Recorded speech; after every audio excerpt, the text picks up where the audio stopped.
زدني علما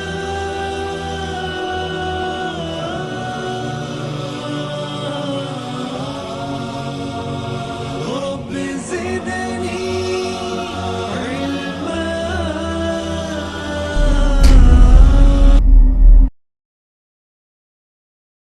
الحديث الأول عن أمير المؤمنين أبي حفص عمر بن الخطاب رضي الله عنه قال: سمعت رسول الله صلى الله عليه وسلم يقول: إنما الأعمال بالنيات وإنما لكل امرئ ما نوى، فمن كانت هجرته إلى الله ورسوله فهجرته إلى الله ورسوله، ومن كانت هجرته لدنيا يصيبها أو امرأة ينكحها فهجرته إلى ما هاجر إليه. رواه البخاري ومسلم. جی پہلی حدیث ہے، اور انہوں نے اس پہلی حدیث کو ذکر کر کے امام بخاری رحمۃ اللہ علیہ کی اقتدا کی ہے. امام بخاری رحمۃ اللہ علیہ نے اپنی حدیث کی ابتدا قال حدثنا الحمیدی، حمیدی محمد بن عبداللہ الزبیر ان کے شاگرد مکے کے رہنے والے، انہو قال حدثنا سفیان ابن عیینہ انہو قال حدثنا یحییٰ ابن سعید انہو قال حدثنا ابراہیم التیمی انہو قال سمعت علقمہ انہو قال سمعت عمر بن الخطاب یقول سمعت رسول اللہ صلی اللہ علیہ وسلم یقول انما الاعمال بالنیات. تو امام بخاری نے بھی اپنی سند سے جو پہلی روایت ذکر کی ہے حمیدی کی اور سفیان ابن عیینہ کی، حمیدی اور سفیان عیینہ مکی ہوتے تھے، اور چونکہ احادیث رسول کی ابتدا نبوت رسول کے بعد مکے سے شروع ہوئی، تو ان کے بارے میں کہا جاتا ہے کہ انہوں نے اس نیت سے سب سے پہلے مکی اساتذہ سے حدیث نقل کی. اس کے بعد آدھی سند کے بعد مدنی لوگ ہیں، گویا مدینے سے مکمل ہوئی مدینے میں، تو حضرت امام بخاری نے گویا مکی اور مدنی سند کا ذکر کر کے گویا بتایا کہ یہ حدیثیں پیارے رسول کی زندگی میں جو ہمیں ملی ہیں ان کو ہم ذکر کر رہے ہیں. پھر انہوں نے گویا اشارہ فرمایا ہے کہ انسان کوئی بھی کام کرے اچھی نیت سے کرے، اس وجہ سے انہوں نے سب سے پہلے انما الاعمال بالنیات کی عمل کی صحت یا عمل کی قبولیت کا عند اللہ، عمل کی قبولیت کا دار و مدار نیتوں پر ہے. انما الاعمال بالنیات، اعمال بھی جمع ہے، نیات بھی جمع ہے، تو گویا ہر عمل کے لیے الگ ایک نیت ہونی چاہیے. کوئی بھی کام کرے انسان تو اس میں نیت کو دخل ہے، لیکن نیت اللہ کے لیے ہو. اگر وہ عادت کا کام بھی، کھانے پینے کا کام بھی، جو آدمی مجبور ہے، جانور بھی کھاتا ہے، اس کو عادات کہتے ہیں، لیکن عبادات جو ہیں صلاۃ زکوٰۃ، ان کے بارے میں نیت یہ کرے کہ مثلا ظہر کا وقت آیا، نماز کے لیے نکلا، نیت بن گئی، گھر سے نکلا، نیت بن گئی. نیت کا بولنا یہ مشروع نہیں ہے، لیکن کوئی شخص آ کر کے یوں ہی پاگل مجنون کھڑا ہو جائے نماز میں تو اس کی نیت کا کوئی اعتبار نہیں، وہ نیت بھی نہیں جانتا ہے کہ کس چیز کی ہم نیت کریں. تو نیت کا دار و مدار، دینی عمل کی صحت کا دار و مدار نیت پر ہے. نیت اگر اللہ کے لیے ہے، اللہ کی خوشنودی حاصل کرنے کے لیے، تو عمل عند اللہ مقبول ہے، خواہ وہ عبادت کے جز میں سے نہ ہو بلکہ عادات میں سے ہو. آدمی کھانا کھاتا ہے، بیوی کے ساتھ کھانا کھاتا ہے، اگر مذاق کے اندر بھی بیوی کے منہ میں لقمہ ڈالا اس نے، اور اس سے اللہ کی رضامندی، بیوی کی دل خوشی کے لیے دل کی یہ کام کر رہا ہے، تو اس پر اس کو اجر ملے گا. آپ جانتے ہیں پیارے رسول نے فرمایا حتی اللقمۃ یضعها فی امرأتہ، یہاں تک کہ ایک لقمہ بھی اگر بیوی کے منہ میں ڈالتا ہے، یہ معنی اس کا یہ ہے کہ کما کر کے لا کے اس کے منہ میں ڈالتا ہے، اس نیت سے کہ ہمارے اوپر اللہ نے فرض کیا ہے کہ ہم اس کو کھلائیں پلائیں تو اس کو اس لقمے کے کھلانے پلانے سے اجر ملے گا، یا مذاق کی حالت میں وہ منہ میں اس کے لقمہ ڈالتا ہے تو اس کو اجر ملے گا۔ تو انما الاعمال بالنیات، عربی کے حساب سے ہمارے خیال سے عربی کے لوگ بھی ہوں گے، پڑھے لکھے ہوں گے، کچھ عربی کے علی الاقل ابتدائی قواعد پڑھتے ہوں گے۔ کسی بات کو تاکید کے ساتھ اور اسی مسئلے کو اسی خاص مقصد میں محصور کرنے کے لیے کچھ الفاظ عربی کے ہیں۔ انما کے معنی بے شک، اس کے علاوہ دوسرا حکم نہیں ہے، یہی حکم ہے کہ کوئی بھی عمل کرے گا آدمی تو نیت کی بنا پر اس کو اس کا بدلہ ملے گا، اس میں اور کوئی دوسرا معنی نہیں ہے۔ جیسے یا دوسرا لفظ ہے لام نفی اور استثناء، اگر اس لفظ سے آپ بیان کرتے ہیں کہ اس مجلس میں سب حاضر ہوئے سوائے محمد عمران کے، سوائے گویا عدم حضور، اب اگر 50 آدمی ہیں اس میں سے 49 حاضر ہیں، ایک آدمی غائب ہے، تو گویا آپ نے کہہ دیا کہ سب حاضر ہیں سوائے محمد عمران کے یا محمد علی کے۔ تو یہ حصر کے الفاظ ہیں، انہی میں خاص ہو گیا، تیسرا چوتھا اس میں غائب ہونے کا حکم اس کے اوپر نہیں لگایا جائے گا۔ تو یہی معنی ہے انما الاعمال بالنیات وانما لکل امرئ ما نوی، ہر آدمی کے لیے وہی کچھ ہے، لام انتفاع یا لام تملیک کہہ لیجئے، ہر آدمی کے لیے اس کا عمل وہی اسی مقصد کے لیے ہے جس چیز کی اس نے نیت کی۔ اس کی واضح مثال سمجھیے کہ صحابہ کرام صلاۃ پڑھتے تھے، نمازیں پڑھتے تھے تو وہ اللہ رب العزت کی خوشنودی کے لیے، ان الصلاۃ کانت علی المؤمنین کتابا موقوتا۔ لیکن منافقین کے بارے میں اللہ تعالیٰ نے جو فرمایا ہے وہ اللہ کے لیے نہیں پڑھتے تھے، کیونکہ ان کے دل میں کفر ہے، اللہ پر ایمان نہیں ہے۔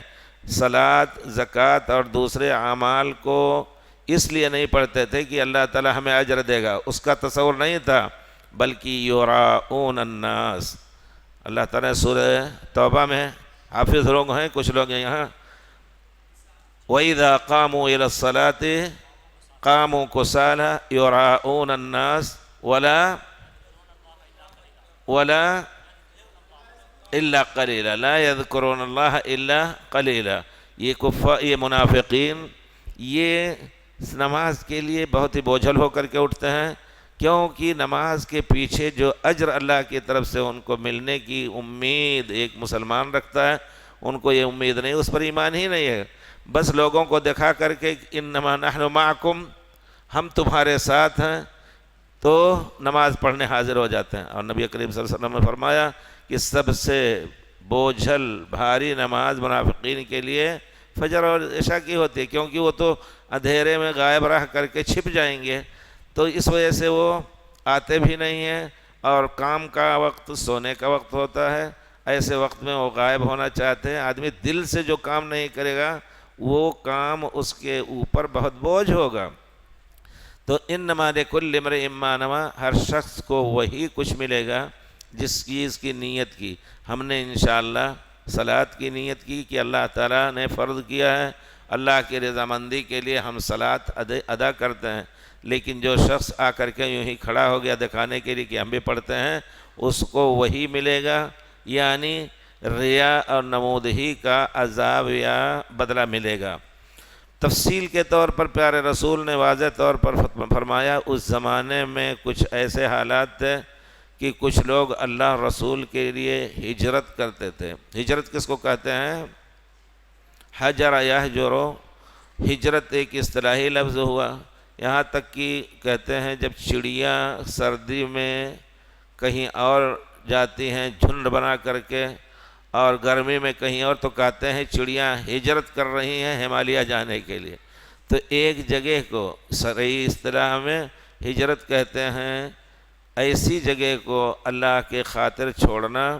جہاں کی اللہ کی عبادت کا مسئلہ اس کے لیے مشکل ہو۔ کسی بھی جگہ، مکہ جب تنگ ہو گیا صحابہ کرام کے اوپر، تو پیارے رسول نے کیا کہا؟ حبشہ ہجرت کر کے جاؤ، وہاں ایک نیک بادشاہ ہے، اگرچہ غیر مسلم ہے لیکن اس کے یہاں عدل و انصاف ہوتا ہے۔ اس سے یہ معنی بھی سمجھا جاتا ہے کہ اگر کوئی جگہ ایسی ہے جہاں کوئی غیر مسلم ہی بادشاہ ہے لیکن انصاف پسند ہے، مسلمانوں کے اوپر تنگی نہیں کر رہا ہے، مسجدوں اور مدرسوں کے بنانے اور دین کی تعلیم سیکھنے پر پابندی نہیں کرتا ہے، تو وہاں مستقل رہنا جائز ہے۔ لیکن خدا نخواستہ اگر وہی جگہ ایسی ہے جہاں بے دینی کا خطرہ ہے، اس وقت لوگ جا کر کے خوش ہو کر کے برطانیہ اور فرانس اور امریکہ وغیرہ جاتے ہیں، تو وہاں جانے کا معنی صرف دنیا کا معنی ہوتا ہے، اس میں کوئی شک نہیں۔ دین کو ضائع کر دیتے ہیں۔ اس وجہ سے ہم نے خود دیکھا ایسے لوگوں کو جو ادھر تھے، پھر 10 سال کے بعد ان کے بچوں کو کی کیا حالت ہوئی، آدمی بڑا افسوس کرے گا کہ جیسے مرتد ہو جاتے ہیں۔ تو اگر کوئی شخص اس زمانے میں ہجرت کے نام سے غیر مسلم ایسے ملک میں جاتا ہے جہاں دین اسلام محفوظ نہیں ہے، تو ایسی جگہ پہ جانا منع ہے، بلکہ وہاں رہنا پیارے رسول نے منع فرمایا ہے۔ آپ نے فرمایا انا بری من کل مسلم یقیم بین المشرکین، جو مشرکین کے درمیان رہتا ہے مسلمان، میں اس سے بری ہوں، بیزار ہوں، ہمارا کوئی تعلق نہیں ہے۔ تو ایسا ملک جہاں کی اپنے دین اور ایمان پر عمل نہ کر سکے۔ انما الاعمال بالنیات وانما لکل امرئ ما نوى فمن كانت ہجرتہ، ہجرت کی فضیلت، اتنا بڑا کام پیارے رسول نے فرمایا الہجرت تجب ما قبلہا، ہجرت کرنے سے تمام گناہ پہلے کے معاف ہو جاتے ہیں۔ اتنا بڑا کام اگر نیک نیتی سے کر رہا ہے اللہ کے لیے تو بہت بڑے اجر کا مستحق ہوا۔ اور یہی ہجرت اگر دنیا کمانے کے لیے یا وہاں کسی عورت سے شادی کرنے کے لیے جا رہا ہے، اس کی مثال دی ہے پیارے رسول نے، فمن کا انما الاعمال بالنیات فمن كانت ہجرتہ الی اللہ ورسولہ فہجرتہ الی اللہ ورسولہ۔ عربی کے اعتبار سے کہتے ہیں یہ تکرار معلوم ہوتا ہے، فمن كانت ہجرتہ الی اللہ ورسولہ، وہی لفظ پھر دہرایا گیا، جس کی ہجرت اللہ اور رسول کے لیے ہے تو اس کی ہجرت اللہ اور رسول کے لیے قبول، اور نیت کے اعتبار سے اس کی ہجرت اللہ اور رسول کی طرف جانے کی ہے، تو عمل کے قبول میں بھی اس کی ہجرت جو ہے اللہ اور رسول کے لیے ہے، یعنی اللہ کی یہاں یہ عمل قبول ہے۔ اب اس کو الٹا آپ اس کی تعبیر کریں، وَمَنْ كَانَتْ هِجْرَتُهُ لِدُنْيَا يُصِيبُهَا، مقصد یہ ہو کہ صرف دنیا حاصل ہو، اور دنیا کے تو بہت اشیاء ہیں جن کی بنا پر آدمی ہجرت کر سکتا ہے۔ وہاں سوچ رہا ہے کہ وہاں ٹھنڈا ملک ہے، گرمی میں ہم مرتے ہیں، یہاں چلیں وہاں رہیں، وہاں کی حکومت جو ہے آزادی دیتی ہے، جو چاہیں کریں، تو ایسی جگہ پر اگر جا رہا ہے اس دنیا کے لیے یا کسی عورت سے شادی کرنے کی نیت سے اصل اپنا گھر بار چھوڑ رہا ہے، تو ہجرتہ الی ما ہاجر الیہ، جس مقصد کے لیے اس نے ہجرت کیا ہے وہ مقصد اس کو حاصل ہوگا۔ اللہ کے یہاں اگر نیت اچھی ہے تو اللہ کے یہاں اجر ملے گا، اور اگر نیت یہ ہے کہ وہاں جا کر کے تجارت کرے یا کسی عورت سے شادی کرے، تو گویا وہ اللہ سے کے اجر سے محروم ہو کر کے دنیا ہو سکتا ہے اللہ تعالیٰ اس کو دے دے۔ فَهِجْرَتُهُ إِلَىٰ مَا هَاجَرَ إِلَيْهِ، کیونکہ اللہ تعالیٰ نے وہاں جا کر کے اگر کوششیں کرتا ہے کمانے کی زیادہ تو اس کو بھی اللہ تعالیٰ نے وعدہ کیا ہے دینے کا، اس کو محروم نہیں کرے گا کیونکہ اللہ تعالیٰ نے اس دنیا کو اسباب سے باندھ رکھا ہے۔ جب سبب محنت کا ہے تو اس کی نسبت سے اللہ تعالیٰ اس کو اجر دے گا، غلط کام کے لیے محنت کرے گا اس کو بھی آسان کر دے گا۔ اس حدیث کو امام بخاری اور امام مسلم دونوں نے روایت کی ہے۔ اس کو کیا کہتے ہیں؟ متفق علیہ، یعنی امام بخاری اور امام مسلم دونوں نے اس روایت کو اپنی کتاب، امام بخاری نے صحیح البخاری اور امام مسلم نے اپنی الجامع الصحیح میں اس کی روایت کی ہے۔ سب سے اونچا درجہ صحیح احادیث کا بخاری اور مسلم جس حدیث پر متفق ہوں وہ سب سے اونچا درجہ ہے، اور اگر صرف بخاری نے اس کی روایت کی ہے، مسلم نے نہیں روایت کی ہے، پھر بھی اس کو صحیح مانا جائے گا۔ نظریاتی طور پر اگر ایک حدیث ایسی ہے جس کو امام بخاری نے بھی روایت کیا، امام مسلم نے، دوسری روایت صرف امام بخاری نے بیان کی ہے لیکن اس میں پہلی روایت سے تھوڑا اختلاف ہے، تو پھر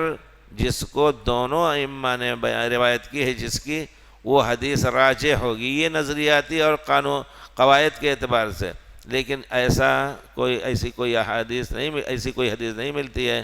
جہاں امام بخاری اور مسلم نے کسی حدیث کو بیان کیا ہو پھر بخاری نے اس کے اپوزٹ کوئی حدیث بیان کی ہو۔ یہ مختلف الحدیث کا ایک باب ہے جس میں قاعدے کے تحت اگر اس طرح کا ہو تو امام بخاری اور مسلم سے متفق جو روایت ہے اس کو آگے بڑھایا جائے گا اور اس پر عمل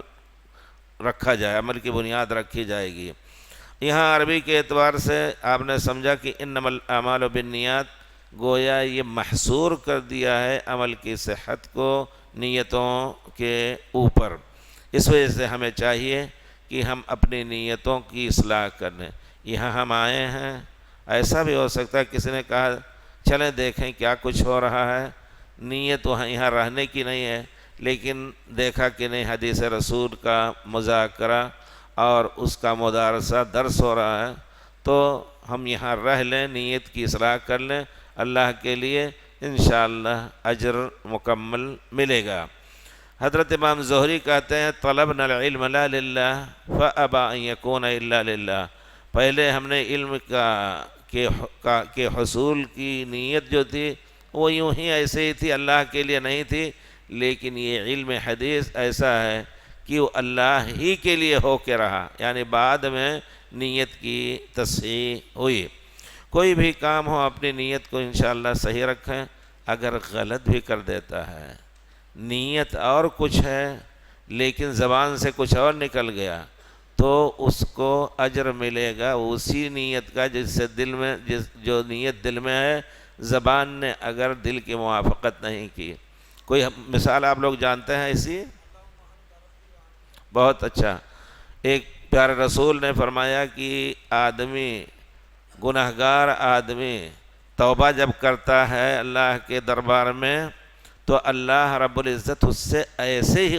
اس سے زیادہ خوش ہوتے ہیں کہ آدمی اکیلا سفر کر رہا ہے اونٹ پر،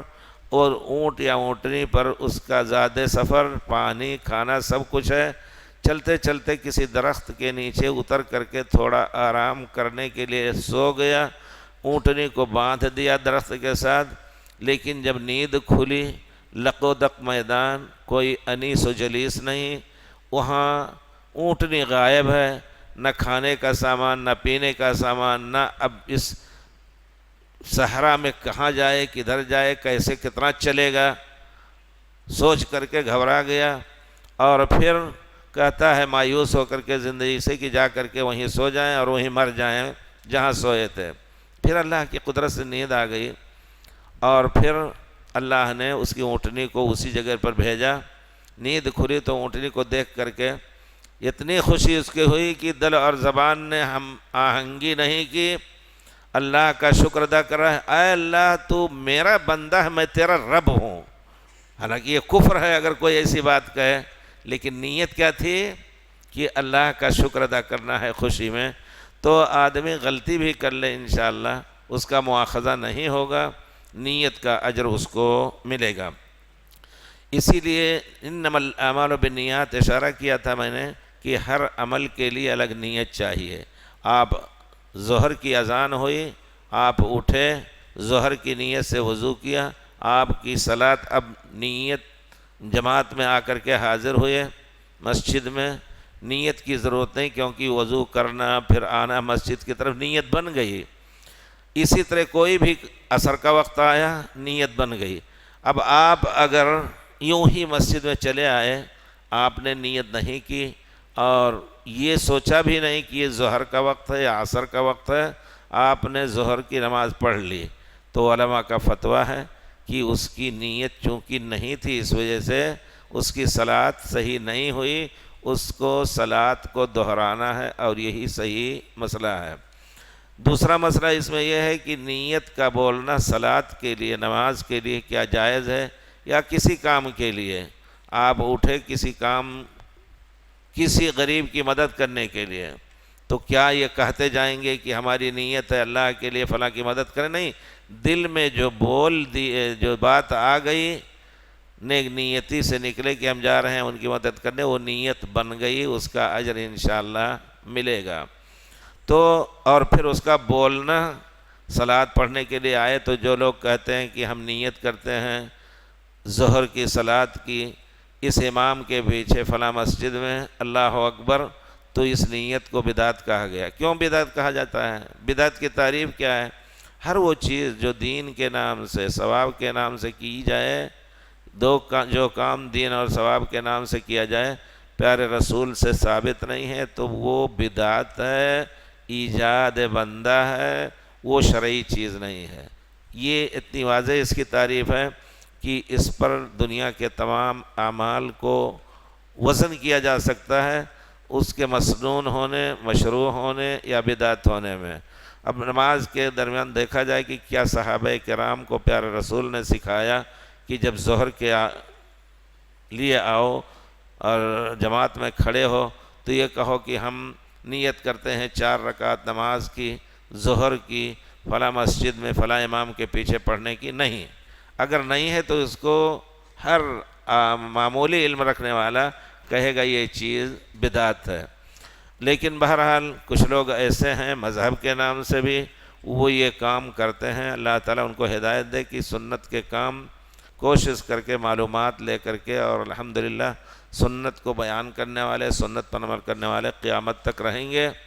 ان کے ساتھ رہ کر کے عمل کو بدعت کا عمل نہ کریں بلکہ سنت کا عمل بنائیں۔ اس نیت کا بولنا،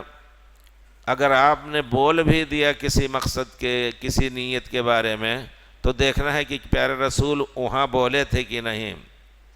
کوئی اعتراض کر سکتا ہے کہ حج اور عمرے کے لیے نیت کا بولنا صحیح ہے، وہ نیت نہیں بولے تو نیت نہیں رہ گیا، وہ تو ظاہری کلام ہو گیا۔ نیت جو چیز دل میں ہوتی ہے اور اس کو ظاہر نہیں کیا، تو آپ نے نیت کی ہم عمرہ کرنے جا رہے ہیں، مدینہ منورہ سے پیارے رسول نکلے اور صحابہ کرام نکلے، ذوالحلیفہ جس کو آبار علی کہا جاتا ہے، وہاں پہنچ کر کے پیارے رسول اور صحابہ نے احرام باندھا۔ احرام کے وقت لبیک کہتے ہوئے پیارے رسول نے لوگوں کو سکھانے کے لیے بتایا، لبیک اللہم انی نویت العمرہ یا لبیک عمرتن، یہ لبیک جو کہہ رہا ہوں یہ خالص عمرے کے لیے ہے، یا حج اور عمرہ دونوں اکٹھا کریں گے قران کا، یا لبیک اللہم حجن۔ پیارے رسول نے سکھانے کے لیے لوگوں کو کہ اس طرح کی نیتیں کرو۔ اب اگر کوئی اسی سنت پر عمل کر کے لبیک کہتے کہ اللہ تعالیٰ ربیع الاول کا مہینہ آ گیا ہے، اجازت ملی ہے، ویزا مل رہا ہے، ہم عمرے کی نیت سے جا رہے ہیں، وہاں تلبیہ کہتے ہوئے لبیک اللہم عمرتن کہہ سکتا ہے۔ اگر پیارے رسول لبیک نہ بولے ہوتے، لبیک کو نیت کا جو دل میں تھی، جس نیت سے حج کر رہے ہیں یا عمرہ کر رہے ہیں، اس کا اظہار مقصود نہ ہوتا تو وہاں بھی بدعت کہہ دیا جاتا اگر پیارے رسول نہ بولے ہوتے۔ تو لے دے کر کے نیت کے بدعت کے بارے میں یہی حکم ہے کہ جو فعل پیارے رسول نے نہیں کیا اور اس کی ضرورت تھی دین اور اسلام کی چیزوں میں، تو پھر ایجاد نہیں کرنا ہے ہمیں کہ ہم اس طرح کریں۔ ذکر اذکار کی کیا شکل تھی پیارے رسول کی؟ اس میں تصویب ہی نہیں تھا جو دانے بنائے جاتے ہیں، انگلیوں پر پیارے رسول نے گننے کی سنت ادا فرمائی۔ اسی طرح اس میں جھومنا، ناچنا، گانا، کچھ لوگ ایسے بھی ہیں جنہوں نے ایسے طریقے اختیار کیے ہیں کہ جب ذکر کریں گے تو سر ہلائیں گے چاروں طرف اور وہ ایک دوسرے کے ساتھ ہاتھ باندھ کر کے، انہوں نے دین میں نئی ایجاد کی ہے۔ تو جو چیز بھی پیارے رسول صلی اللہ علیہ وسلم کے زمانے میں نہیں تھی دین کے نام سے، اس کی ضرورت بھی محسوس ہوئی، اس کو نہیں کیا تو جائز نہیں ہے۔ دنیا کے معاملات کو بدعت نہیں کہا جائے گا۔ دنیا کے معاملات میں پیارے رسول نے ایک مبارک ڈائریکشن دیا ہے، ہدایت دی ہے، انتم اعلم بامور دنیاکم، تم دنیا کے معاملات کو جانتے ہو جیسا چاہو، جس میں شریعت کی طرف سے کوئی ممانعت کی چیز نہ ہو تو اس کو جتنا چاہو ترقی دو، جس طرح چاہو اس کو بدلو۔ انما الاعمال بالنیات وانما لکل امرئ ما نوی، فمن كانت هجرته إلى الله ورسوله فهجرته إلى الله ورسوله ومن كانت هجرته لدنيا يصيبها أو امرأة ينكحها فهجرته إلى ما هاجر إليه۔ یہاں اس حدیث کے فوائد میں سے یہ بھی ہے کہ ہم ہر عمل کو ہر عمل سے متعلق اللہ کی خوشنودی مقصود ہو، اخلاص کے ساتھ اس عمل کو ادا کریں۔ اور اس کے فوائد میں سے یہ بھی ہے کہ پیارے رسول صلی اللہ علیہ وسلم نے واضح الفاظ میں ظاہری طور پر اتنا کافی تھا، انما الاعمال بالنیات کافی تھا۔ عرب لوگ اس زمانے میں عربی کے اونچے سے اونچے درجے پر عربی کے علم میں فائز تھے، دوسروں کو عجم کہتے تھے۔ اتنا کافی تھا کہ ہر عمل کے لیے وہی نیت ہونی چاہیے جو مقصود ہے وہ اللہ کے لیے، لیکن آپ نے مزید تفصیل کی۔ تو آدمی کوئی مسئلہ بیان کرے تو مخاطب کے سامنے اس طرح بیان کرے کہ مسئلہ پورے طور پر واضح ہو جائے، جہاں شبہ مسئلے کے واضح نہ کے ہونے کا نہ ہے وہاں تفصیل کر دیں۔ پیارے رسول نے تفصیل کر دی، فمن كانت هجرته الى الله ورسوله ومن كانت هجرته لدنيا يصيبها، حالانکہ صرف اتنا کہہ لینا کافی تھا، انما الاعمال بالنیات۔ اس کے بعد جو ہم نے ذکر کیا ہجرت کا مسئلہ، تو اللہ تعالیٰ نے انسان کا راس المال جو ہوتا ہے، جو سب سے اہم دنیا میں بڑی چیز ہوتی ہے، وہ اس کا دین اور ایمان ہے۔ اگر دین ایمان سلامت ہے تو دنیا کی کوئی بھی مصیبت اس کے لیے آسان ہے، لیکن سب سے بڑی مصیبت یہ ہے کہ اس کا دین ایمان سلامت نہ ہو، اللہ کے احکام کو ادا نہ کر سکتا ہو۔ اس وجہ سے ہجرت کبھی واجب ہوگی اور کبھی مستحب ہوگی۔ جہاں بھی اللہ کے احکام پر عمل کرنے کی آزادی ہے، مسجد، مدرسے، تربیت، اولاد، سب کچھ، وہاں سے ہجرت کرنا واجب نہیں کہا جائے گا، بلکہ وہاں رہ کر کے اس نیت سے کہ ہمارے پڑوس کے لوگ بھی ہو سکتا ہے ہم سے متاثر ہو کر کے اللہ کے دین میں داخل ہوں، اس نیت سے اگر کچھ تکلیفیں بھی برداشت کر رہا ہے تو اس کو مزید اجر ملے گا۔ یہاں کے حالات پر یہ بات آ رہی ہے۔ جی، مزید علماء اور مقررین کے بیانات سننے کے لیے ہمارے YouTube چینل کو سبسکرائب کیجیے۔ جزاک اللہ۔